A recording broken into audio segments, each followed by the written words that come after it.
اور سورہ النور کی انہوں نے آیت نقل کر دی کہ جو رسول اللہ کی مخالفت کرتے ہیں وہ ڈرتے نہیں کہ اللہ کا عذاب آ جائے ان پر. امام بخاری نے کہا کہ انفیو اللہ سے ڈر جاؤ تم پر اللہ کا عذاب نہ آ جائے کہ تم گھوڑوں کی دموں والی حدیث لگا رہے ہو. ابھی امام بخاری کو تو یہ پتہ ہی نہیں تھا کہ انہوں نے بعد میں وہ بت رکھنے والی بھی لگانی ہے. اس پہ تو امام بخاری نے کوئی اس سے بھی سخت آیت ڈھونڈ کے تو ان کے اوپر لگانی تھی. اب انفیوں کے گلے کا یہ کانٹا بنی ہوئی ہے. وہ کہتے ہیں نہیں جی وہ جز رفع الیدین تو امام بخاری سے ثابت ہی نہیں ہے. جناب کلمی نسخے موجود ہیں اس کتاب کے پوری اسناد کے ساتھ. مکتبہ ظاہریہ کی وہ سلطان ظاہر تھے ایک مسلمانوں میں بہت بڑے ایک سلطان گزرے, انہوں نے اپنی لائبریری بنائی تھی. اسی میں شیخ البانی بھی پڑھتے رہے. نیچے دکان تھی گھڑیاں ٹھیک کرنے کی, ان کے ابو کی چابی ان کے پاس ہوتی تھی. فالتو وقت کے اوپر بیٹھے رہتے تھے. کرتے کرتے اللہ نے اتنا علم دیا کہ محدثین کے استاد بن گئے. ہے وہ گھڑی ساز تھے یعنی انجینئر, ہاں کوئی مدرسے سے نہیں تھے پڑھے. پھر بعد میں خیر انہوں نے جو ظاہر عربی ان کی اپنی نیٹو لینگویج تھی تو محدث اعظم سعودیہ عرب بن گئے وہ البانیہ سے آ کے. اور مفتی اعظم سعودیہ بن باز کہا کرتے تھے کہ اس نیلی چھتری کے نیچے البانی سے بڑا کوئی حدیث کا عالم نہیں ہے. اس دور کا امام بخاری انہیں کہا گیا شیخ البانی کو. جس طرح ہم عجم میں شیخ زبیر صاحب کو کہتے ہیں نا, تو عرب دنیا میں شیخ البانی کو اللہ نے ان سے اتنا بڑا کام لیا. تو وہ مکتبہ ظاہریہ کی باقاعدہ کلمی نسخے والی جز رفع الیدین ہے جس پہ شیخ زبیر صاحب نے تحکیم لگا کے مکتبہ اسلامیہ سے پرنٹ کی ہے, جو ہماری ویب سائٹ ahlsunnatpak.com پہ اس کا PDF رکھا ہوا ہے. تو وہ ثابت ہے. شروع میں انہوں نے پوری بحث کی ہوئی ہے اس کے اوپر. اور امام بخاری نے کیا کمال, پہلے تو اس کا مقدمہ لکھا ہے کہ یہ ان لوگوں کا رد ہے, یہ اس مجہول شخص کا رد ہے جس نے اجمیوں کی حدیث کی ناواقفیت کی وجہ سے رفع الیدین نہ کرنے کی بدعت ان میں جاری کر دی. میں اس شخص کے خلاف یہ کتاب لکھ رہا ہوں کہ جن بچاروں کو عربی نہیں آتی تھی, حدیثوں کا پتہ نہیں تھا, ان اجمیوں کو یعنی نان عربز کو, یعنی ہم لوگ اس زمانے میں بھی عربی رفع الیدین کرتے تھے کیونکہ وہاں پہ مکے مدینے سے دین آیا ہوا تھا اور اجمیوں کے پاس دین پہنچا تھا گوالوں کے ذریعے. تو خالص دودھ تو بھینس کے نیچے سے ملتا ہے, ہاں گوالا تو ملاوٹ کر کے دیتا ہے.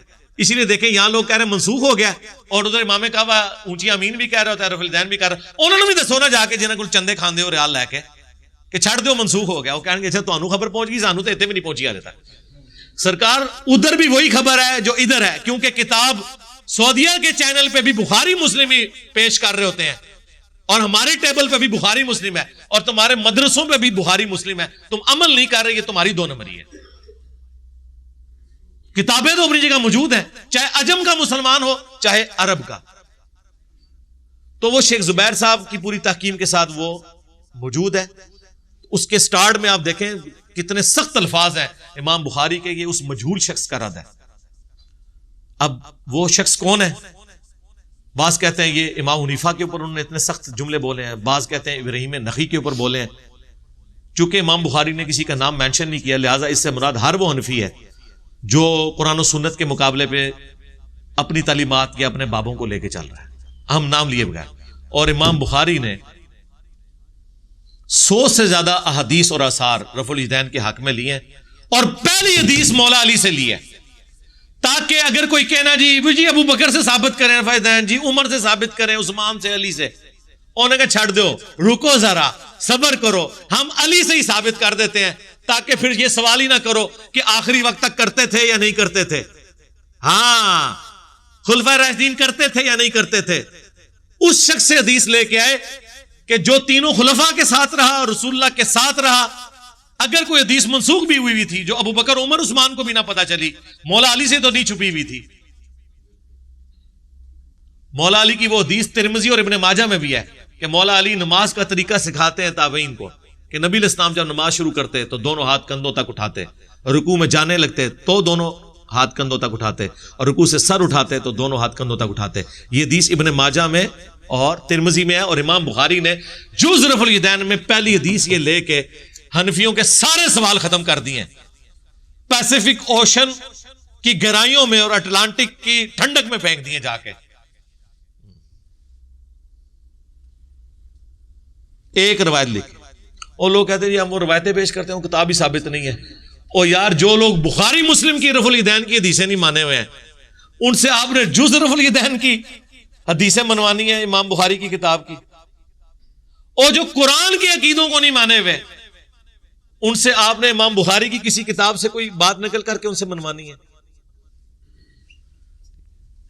لیکن پھر بھی ہمارے کلمہ کو بھائی ہیں, نمازیں ان کے پیچھے پڑھیں, چندے ان کو دیں, یہ آپ کو مسجد سے نکالیں تب بھی پیچھے پڑھیں, تاکہ آپ خاموش دعوت کریں سنت انشاءاللہ. سجدوں والا رفع الیدین نبی الاسلام نے کبھی کیا کبھی چھوڑا نہیں جی. ہمارے نزدیک کوئی صحیح سند سے نبی الاسلام سے ثابت نہیں ہے. شیخ البانی نے ایک حدیث کو صحیح کہا ہے سنن نسائی کی, وہ قتادہ کی تدلیس کی وجہ سے ضعیف ہے. ہم اس کو جواز کی حد تک مانتے ہیں. حضرت انس بن مالک کا عمل جز رفع الیدین میں آیا ہے کہ انہوں نے سجدوں کے درمیان رفع الیدین کیا تھا. میں بھی کبھی کبھار کر لیتا ہوں, تو لہذا آپ کو اس کا جواب مل گیا. جو حنفیوں کا اعتراض ہے یہ بالکل غلط ہے. اس کی وجہ سے باقی 4 رفع الیدین ایسے ہیں جن کے اوپر اجماع ہے اہل سنت کی کتابوں کا. نماز شروع کرتے وقت, ہر دفعہ رکوع میں جاتے ہوئے, ہر دفعہ رکوع سے اٹھنے کے بعد, اور 2 رکعتوں سے اٹھنے کے بعد. باقی جو رفع الیدین ہیں وہ اختلافی ہیں. ان کی وجہ سے یہ کیوں ختم کر رہے ہیں آپ؟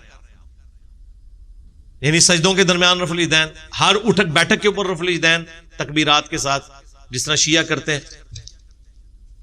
تو یہ تو کام نہ کریں. تو ختم کرنا دے, اپنا بھی پہلا ختم کرو نا, اپنے عید کے بھی ختم کرو نا.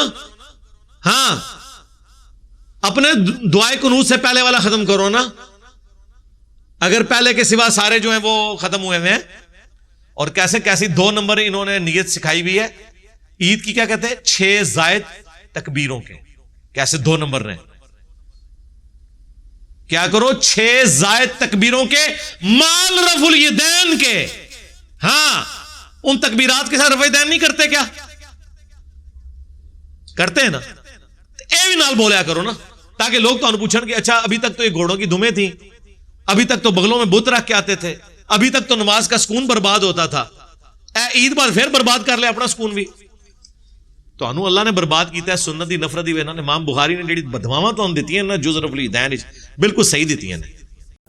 تو میرے بھائی امید ہے کہ آپ کو یہ بات سمجھ میں آئی ہوگی اور ویڈیو پسند آئی ہوگی. اگر ویڈیو پسند آئی ہے تو لائک اور شیئر ضرور کیجیے, اور ہمیں سپورٹ کرنے کے لیے سبسکرائب ضرور کیجیے. اور یہ ہمارا نیا چینل ہے ہدایت کا راستہ, اسے بھی سبسکرائب کر لیں, اور کمنٹ باکس میں اپنا رائے کا اظہار ضرور کیجیے.